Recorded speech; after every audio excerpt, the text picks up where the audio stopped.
Hello दोस्तों, आदि Rupali education में आप लोग का स्वागत है। आज हम लोग क्लास 6 के अध्याय 5 को पढ़ेंगे।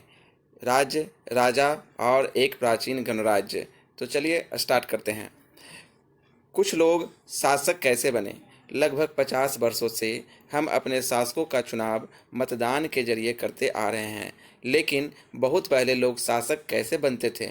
हमने अध्याय 4 में यह पढ़ा है कि कुछ राजा संभवतः जन यानी लोगों द्वारा चुने जाते थे, परंतु करीब 3000 साल पहले राजा बनने की इस प्रक्रिया में कुछ परिवर्तन दिखाई दिए। कुछ लोग बड़े बड़े यज्ञों को आयोजित कर राजा के रूप में प्रतिष्ठित हो गए।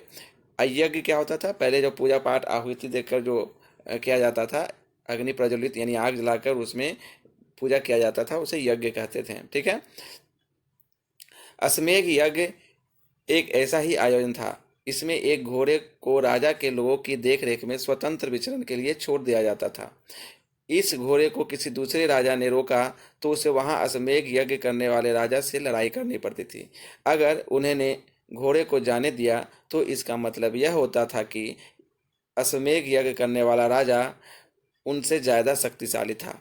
इसके बाद उन राजाओं को यज्ञ में आमंत्रित किया जाता था। यह यज्ञ विशिष्ट पुरोहितों द्वारा संपन्न किया जाता था। पुरोहित क्या होते हैं बता चुके हैं हम पहले।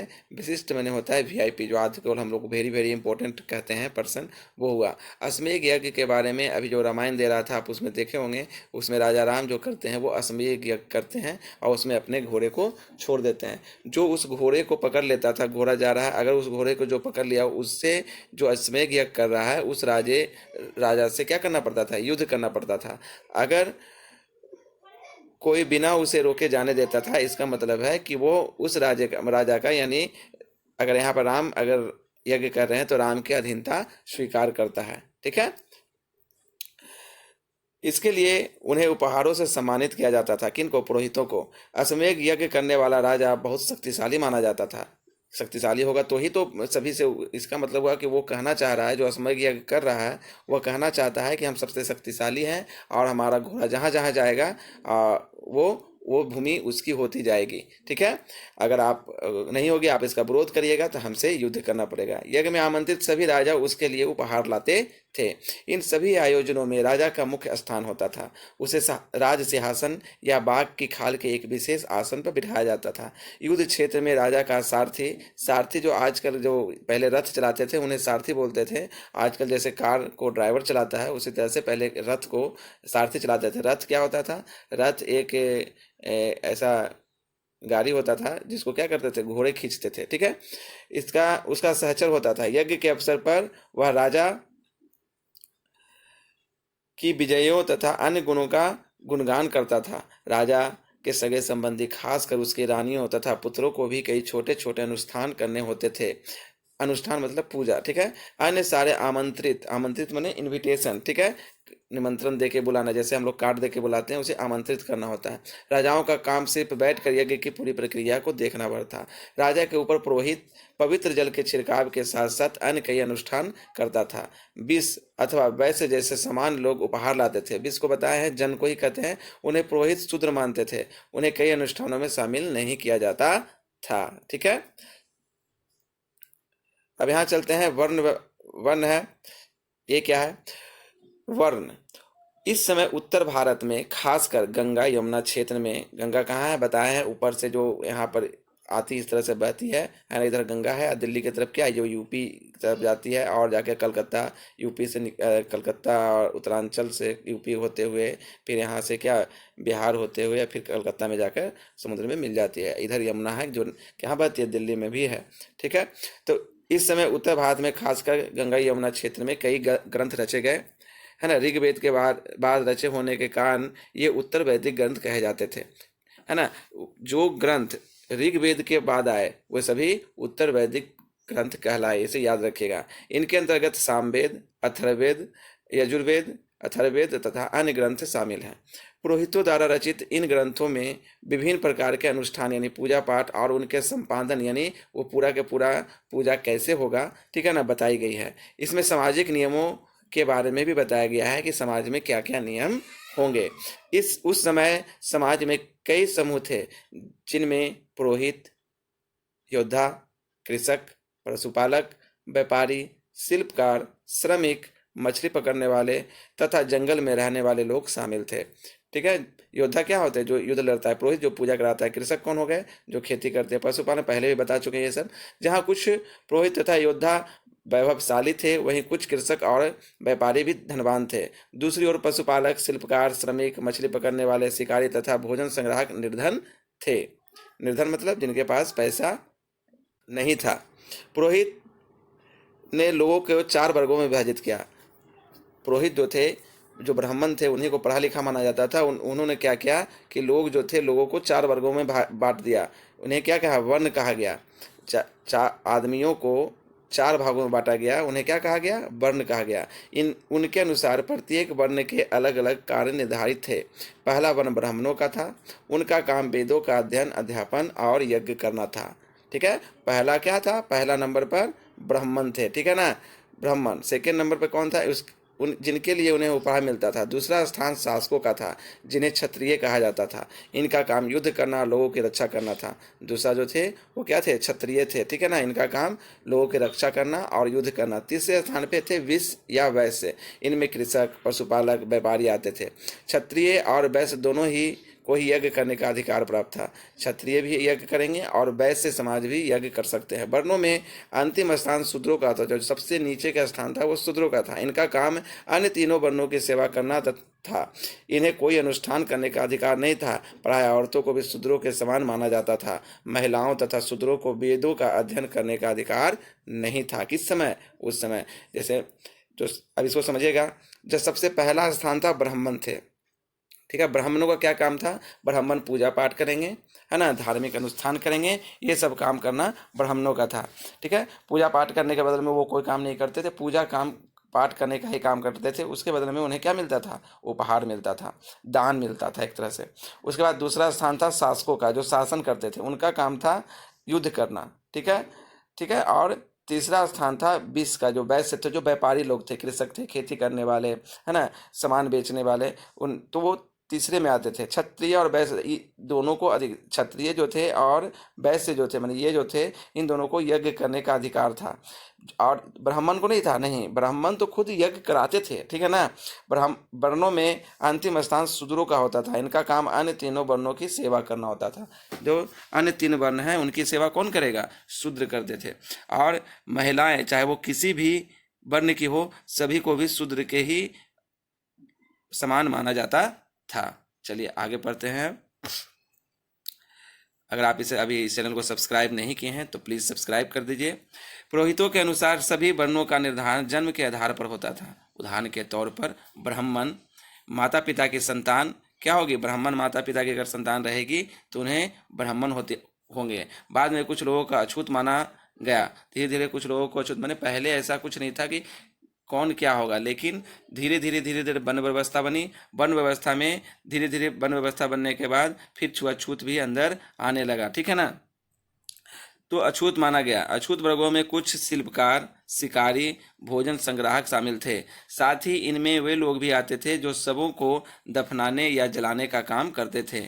इन लोगों से संपर्क अपवित्र माना जाता था। ठीक है। आगे चलते हैं। कई लोगों ने ब्राह्मणों द्वारा बनाई हुई इस वर्ण व्यवस्था को स्वीकार नहीं किया। अब सब किसी को अच्छा लग सकता है, किसी को अच्छा नहीं लग सकता है। तो जिन्हें अच्छा नहीं लगा उन्हें वो स्वीकार नहीं था।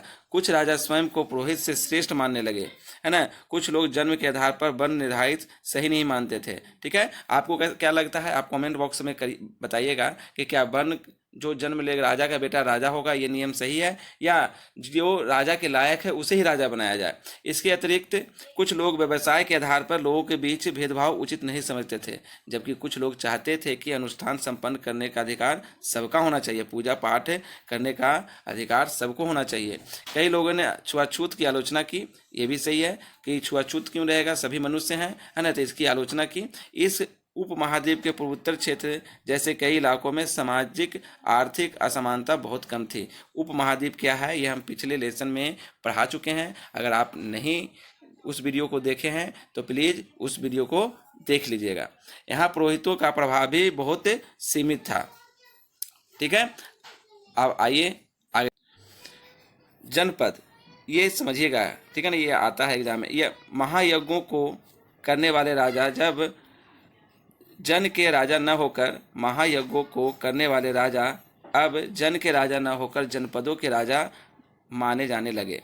ठीक है। जनपद का शाब्दिक अर्थ है जन के बसने की जगह होता है। कुछ महत्वपूर्ण जनपद मानचित्र 4 में पृष्ठ 49 में दिखाए गए हैं। ठीक है, फिर पृष्ठ 49 आएगा तो ये है पृष्ठ 49। यहाँ पर देखिए, यहाँ गांधार है, वैशाली है, कौशल है, पांचाल है ना, राजगिरी है, उज्जैन है। तो ये सबको आप लोग देखिएगा और इसे याद रखने की कोशिश करिएगा। ठीक है, आगे हम लोग आगे चलते हैं। पुरातत्वविदों ने इन जनपदों की कई बस्तियों की खुदाई की है। दिल्ली में पुराना किला, उत्तर प्रदेश में मेरठ के पास हस्तिनापुर और ईटा के पास अंतरज्जी खेड़ा इनमें प्रमुख है। खुदाई से पता चला है कि लोग झोपड़ियों में रहते थे और मवेशियों तथा अन्य जानवरों को पालते थे। वे चावल, गेहूं, धान, जौ, दालें, गन्ना, तिल, सरसों जैसी फसलें उगाते थे। ठीक है, इसे ध्यान में रखिएगा। यहाँ चित्र में देखिए एक पात्र दिखाया गया है इस तरफ, ठीक है ना, इस तरफ एक पात्र दिखाया गया है, धूसर पात्र। इस तरह के पात्रों में ज़्यादातर थालियाँ और कटोरियाँ ही मिलती है।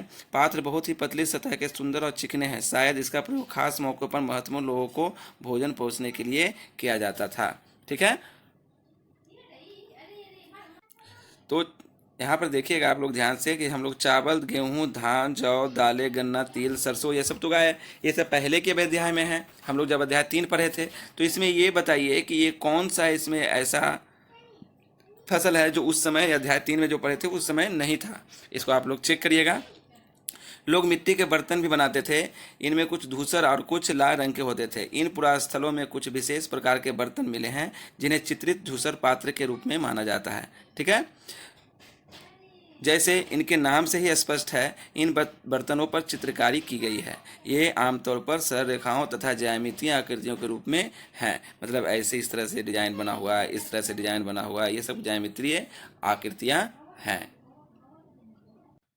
अब महाजनपद आते हैं। जनपद पढ़ लिए, अब जनपद के बाद आते हैं हम लोग महाजनपद, है ना। ये वैदिक सभ्यता एक तरह से चल रहा है। ठीक है, तो महाजनपद करीब 2500 साल पहले कुछ जनपद अधिक महत्वपूर्ण हो गए, इन्हें महाजनपद कहा गया, है ना। जनपद जो थे वो जो उनमें अधिक महत्वपूर्ण हो गए उन्हें क्या कहा गया? महाजनपद कहा गया। मानचित्र 4 में कुछ महाजनपदों को दिखाया गया है। अधिकतर महाजनपदों की एक राजधानी होती थी। कई राजधानियों में किलेबंदी की गई थी, अर्थात इनके चारों ओर लकड़ी, ईंट या पत्थर की ऊंची ऊंची दीवारें बनाई गई थी। ऐसा लगता है कि लोगों ने अन्य राजाओं के आक्रमण से डरकर अपनी सुरक्षा के लिए इन किलों का निर्माण किया। कुछ राजा अपनी राजधानी के चारों ओर विशाल, ऊंची और प्रभावशाली दीवार खड़ी कर अपनी समृद्धि और शक्ति का प्रदर्शन भी करते थे। इस तरह से किले के अंदर रहने वाले लोगों और उस क्षेत्र पर नियंत्रण रखना भी सरल हो गया, है ना। एक किला बना देते थे ऊंची ऊंची दीवार करके और उसके अंदर में लोग रहते थे। उससे क्या होता था कि बाहरी आक्रमण से सुरक्षित भी रहते थे और जो अंदर में लोग रहते थे उन पर नियंत्रण करना भी आसान हो गया। चलिए आगे देखते हैं हम लोग। इस तरह की विशाल दीवार बनाने के लिए व्यापक योजना की आवश्यकता थी और लाखों की संख्या में ईंटों तथा पत्थरों का इंतजाम करना पड़ता था। हजारों स्त्री पुरुषों तथा बच्चों ने इसके लिए अथक परिश्रम किया होगा। इनके लिए संसाधनों की आवश्यकता पड़ती होगी। अब राजा सेना रखने लगे थे। अब धीरे धीरे क्या होने लगा, अब किला बन गया तो पहले वर्ण बना, वर्ण के बाद अब राजा बना, राजा का जन बना, जनपद के बाद महाजनपद बना, उसके बाद किला बन गया। किला में अब क्या रखने लगे, राजा अपना सैनिक रखने लगे। सिपाहियों को नियमित वेतन देकर पूरे साल रखा जाता था। कुछ भुगतान संभवतः आहत सिक्कों के रूप में होता था। इन सिक्कों के बारे में तुम अध्याय 8 में पढ़ोगे, ठीक है ना। ओके, चलिए आगे चलते हैं। यहाँ पर देखिए ईंट की दीवार, कितनी बड़ी बड़ी दीवार है, देखिए ये बना हुआ है, ठीक है ना। 2500 साल पहले ये उत्तर प्रदेश में है। अभी भी ये दीवार आप लोग जाकर देख सकते हैं, ठीक है। आगे चलते हैं। कर, जो अभी हम लोग टैक्स कहते हैं, तो वो कर क्या है, तो कर देखते हैं। महाजनपदों के राजा विशाल किले बनवाते थे और बड़ी सेना रखते थे। इसलिए उन्हें प्रचुर संसाधनों की आवश्यकता होती थी, यानी पैसों की जरूरत होगी। जब विशाल किला हम बनवाएंगे, बड़ी सेना रखेंगे, तो मुझे पैसा भी चाहिए किसी भी सरकार को। इसके लिए उन्हें कर्मचारियों की भी आवश्यकता होती थी। अतः महाजनपदों के राजा लोगों द्वारा समय समय पर लाए गए उपहारों पर निर्भर न रहकर अब नियमित रूप से कर वसूलने लगे, टैक्स लेने लगे। कि अब किला किला बनाना है या सेना रखना है या जो भी व्यवस्था करनी है, तो उसके लिए क्या करने लगे, अब पहले उपहार ले लेते थे, उपहार से क्या करते थे, काम चला लेते थे। लेकिन अब उपहार नहीं, अब क्या चाहिए उन्हें, कर वसूलने का नियम बना दिए। ठीक है, आगे चलते हैं। फसलों पर लगाए गए कर सबसे महत्वपूर्ण थे, क्योंकि अधिकांश लोग कृषक ही थे। प्रायः उपज का 1/4 भाग हिस्सा कर के रूप में निर्धारित किया जाता था, जिसे भाग कहा जाता था।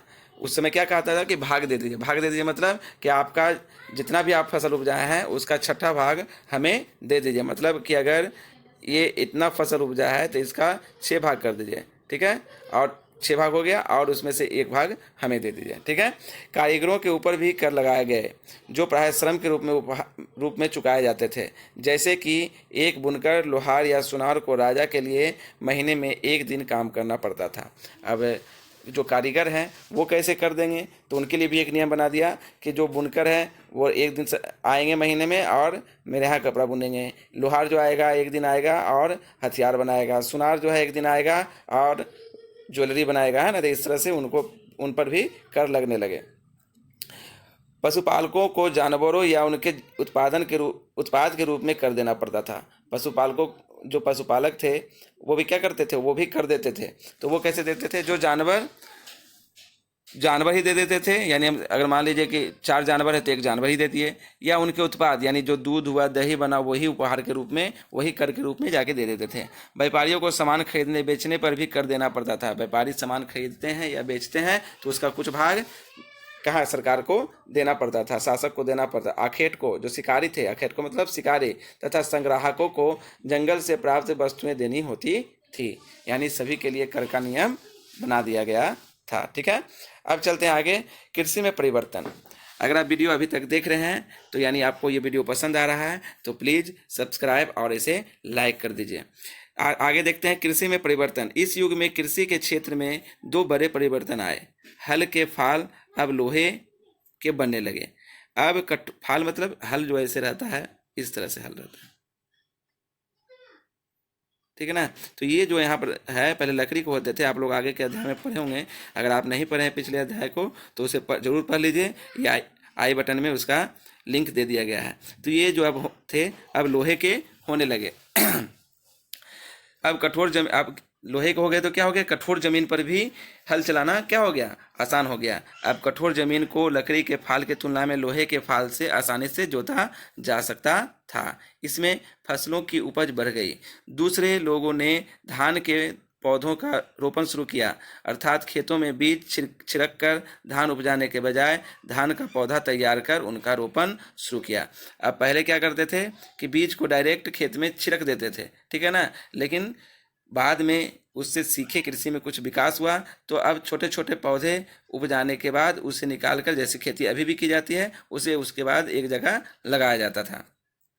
अब पहले की तुलना में बहुत ज़्यादा पौधे जीवित रह जाते थे, इसलिए पैदावार भी ज़्यादा होने लगी। इनमें कमरतोड़ परिश्रम लगता था। ये काम ज़्यादातर दासी तथा भूमिहीन खेतिहर मजदूर करते थे।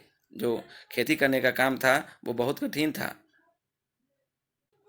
तो उसे करने के लिए दास दासियों का प्रयोग होता था। अब आइए हम लोग पढ़ते हैं सूक्ष्म निरीक्षण में मगध। पहले तो मगध को आप लोग देख लें मानचित्र 49 में, ठीक है। जो राजगिरी जो था वहाँ पर होगा, उसको वहीं पर देख लीजिएगा। लगभग 200 सालों के भीतर मगध सबसे महत्वपूर्ण जनपद बन गया। गंगा, सोन जैसी नदियाँ मगध से होकर बहती थी। यातायात, जल वितरण जमीन को उपजाऊ बनाने के लिए बहुत महत्वपूर्ण थी। मगध का एक हिस्सा जंगलों से भरा था। इन जंगलों में रहने वाले हाथियों को पकड़कर और उन्हें प्रशिक्षित कर सेना के काम में लाया जाता था।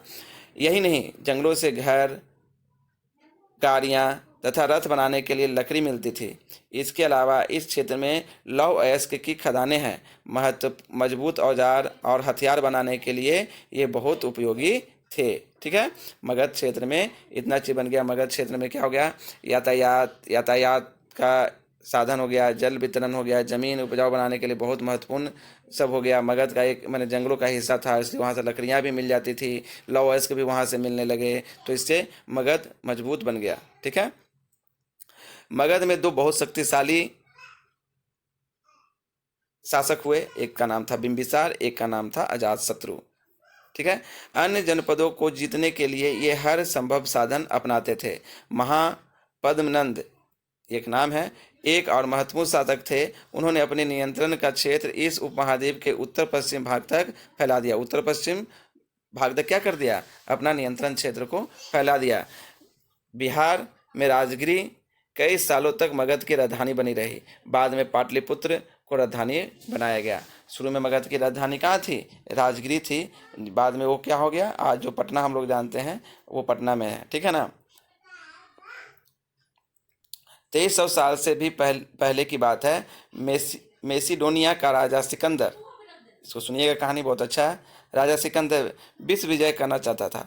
पूरी तरह सफल न होने पर भी वह मिस्र और पश्चिम एशिया के कुछ राज्यों को जीतता हुआ भारतीय उपमहाद्वीप में ब्यास नदी के किनारे तक पहुंच गया। जब उसने मगध की ओर कूच करना चाहा तो उसके सिपाहियों ने इनकार कर दिया। वे इस बात से भयभीत थे कि भारत के शासकों के पास पैदल, रथ, हाथियों की बहुत बड़ी सेना थी। इसी बात से हर डर कर सिकंदर क्या हो गया, सिकंदर की सेना आगे नहीं आई और वहीं से वो कहाँ चला गया, वापस चला गया। बज्जी, जैसा कि तुमने ऊपर पढ़ा, मगध एक शक्तिशाली राज्य बन गया था। उसके नज़दीक ही बज्जी राज्य था, जिसकी राजधानी वैशाली थी, जो बिहार में है थी। यहाँ एक अलग किस्म की, मगध भी बिहार में ही है और वैशाली भी बिहार में ही है। यहाँ एक अलग किस्म की शासन व्यवस्था थी, जिसे गण या संघ कहते थे। शासन व्यवस्था देखते हैं, ये गण या संघ की शासन व्यवस्था कैसी थी, तो यहाँ देखिए, यहाँ लिखा हुआ है, गण शब्द का प्रयोग कई सदस्यों वाले समूह के लिए किया जाता है। ठीक है, कई सदस्यों का एक समूह होता है, उसे हम क्या कहते हैं, गण कहते हैं। संघ अर्थात संगठन, संघ क्या कहते हैं, एक संगठन होता है, उसे हम क्या कहते हैं, संघ कहते हैं। गण या संघ में कई शासक होते थे। कभी कभी लोग एक साथ शासन करते थे, जिसमें प्रत्येक व्यक्ति राजा कहलाता था। ये सभी राजा विभिन्न अनुष्ठानों को एक साथ संपन्न करते थे। सभाओं में बैठकर ये बातचीत, बहस और वाद विवाद के जरिए तय करते थे कि क्या करना है और किस तरह करना है। शत्रुओं के आक्रमण से निपटने के लिए वे मिलकर चर्चाएं करते थे। स्त्रियां, दास और कमकार इन सभाओं में हिस्सा नहीं ले सकते थे। ठीक है ना। यहाँ पर एक अलग व्यवस्था थी। यहाँ पर क्या होते थे कि जैसे जितने भी आदमी हैं सभी राजा कहलाते थे। ठीक है ना। इनका एक समूह था, समूह को क्या कहते हैं, संघ कहते हैं। जब एक पूरा एक जगह एक गुट बन जाता है उसे हम क्या कहते हैं, संघ कहते हैं। और इसमें सभी जो व्यक्ति थे वे अपने आप को राजा, अपने आप को नहीं, उन्हें राजा ही कहा जाता था। और किसी चीज का, किसी बात का अगर निर्णय लेना है तो ये सभी मिलकर लेते थे।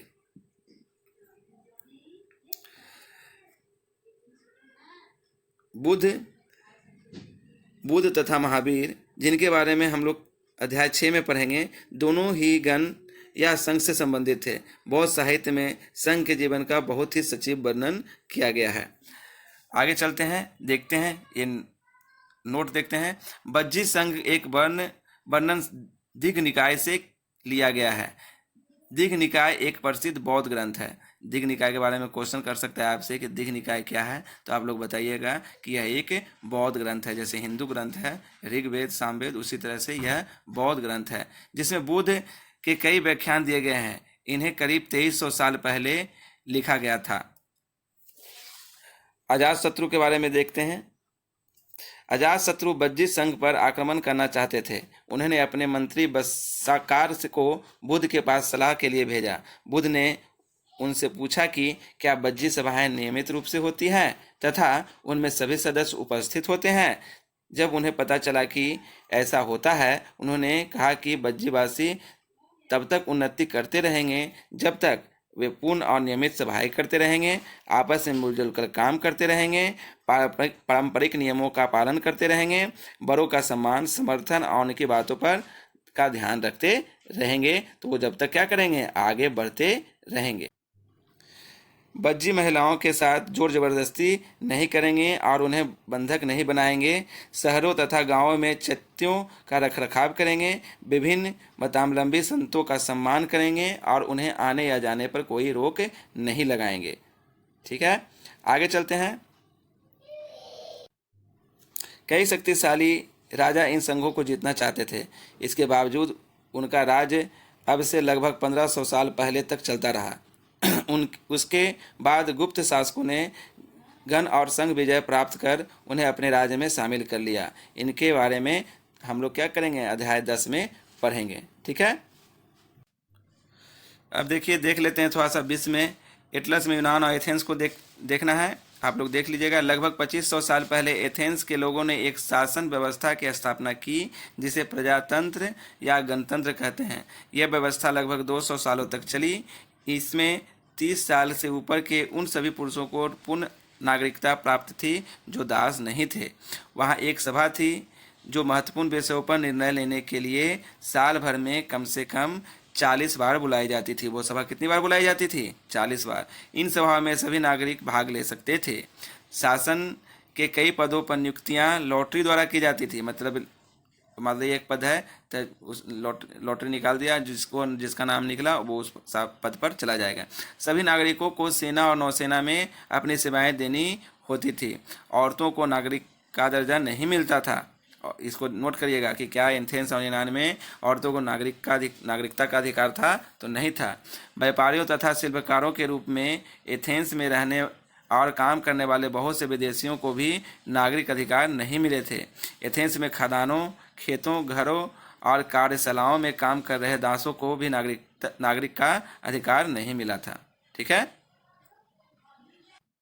तो आज हम लोग उपयोगी शब्द क्या पढ़े? राजा, अश्वमेध यज्ञ बता दिए क्या है, वन व्यवस्था बता दिए, जनपद क्या था बता दिए हैं, महाजनपद क्या था, जब जनपद बड़ा हो जाता है और महत्वपूर्ण हो जाता है तो महाजनपद, किलेबंदी बता दिए, सेना क्या था बता दिए, कर क्या क्या लगता था बताए हैं, पौध रोपण क्या था बता दिए हैं, जो धान उपजाने के लिए करते थे, गण तथा संघ बता दिए और प्रजातंत्र बता दिया गया है। तो ये पूरा अभी ये लेसन ख़त्म हो गया है। मुझे पूरा विश्वास है कि आप लोग को समझ में आया होगा। अगर समझ में आया तो लाइक और सब्सक्राइब कर दीजिए। धन्यवाद। जय हिंद।